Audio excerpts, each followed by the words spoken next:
him, but it only increased his popularity. The Germans also unwittingly created another martyr. Edith Cavell was the British matron of a hospital in Brussels.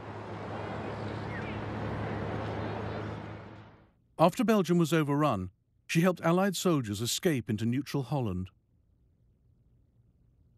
In August 1915, she was caught, tried and condemned to death. The night before her execution by firing squad, she spoke to the prison chaplain. I have no fear or shrinking. I have seen death so often that it is not fearful or strange to me.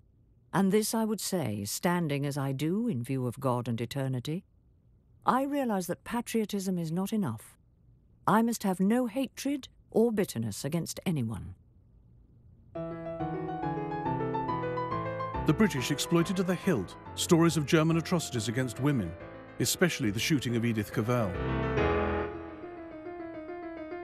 Films like this one were made to show in neutral countries, particularly America.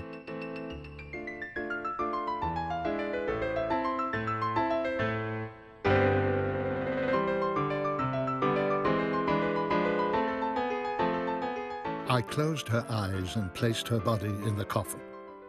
She was the bravest woman I ever met, going to her death with poise and bearing. She had, however, acted as a man towards the Germans and deserved to be punished as a man.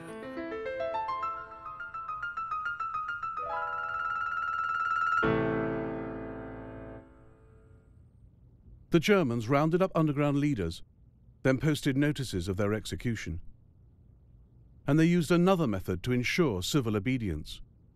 They took hostages, including Yves Congar's father. The hour is near. The last meal together, the goodbyes, the hugs. I want to cry.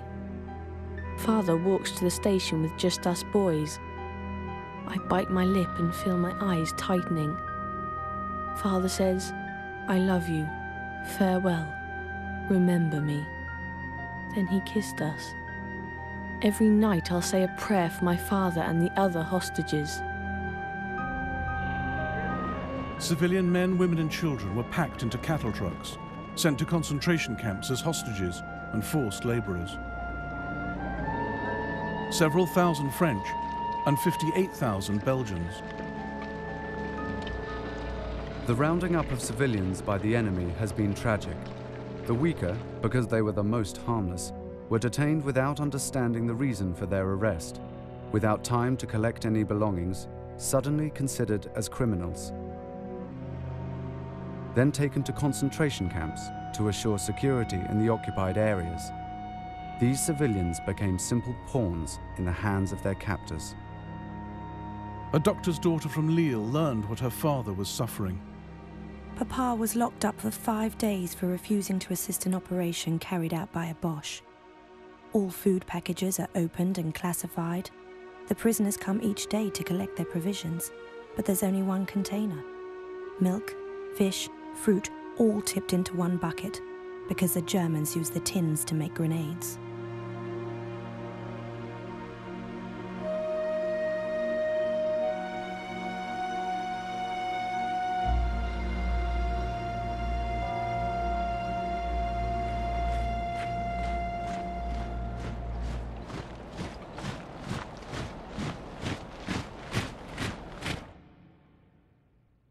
Far from being broken by the German occupation, Yves Congar, who became a prisoner in the Second World War, was politicized by it. There's hardly any bread.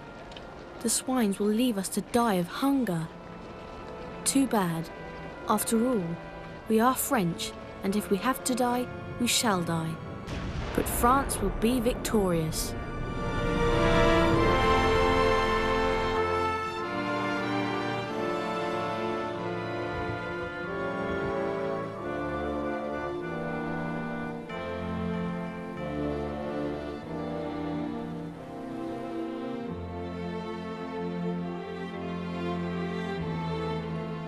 In the next episode of the First World War, Global conflict rocks empires as Germany beats the Royal Navy in the Pacific and maverick armies rampage through Africa.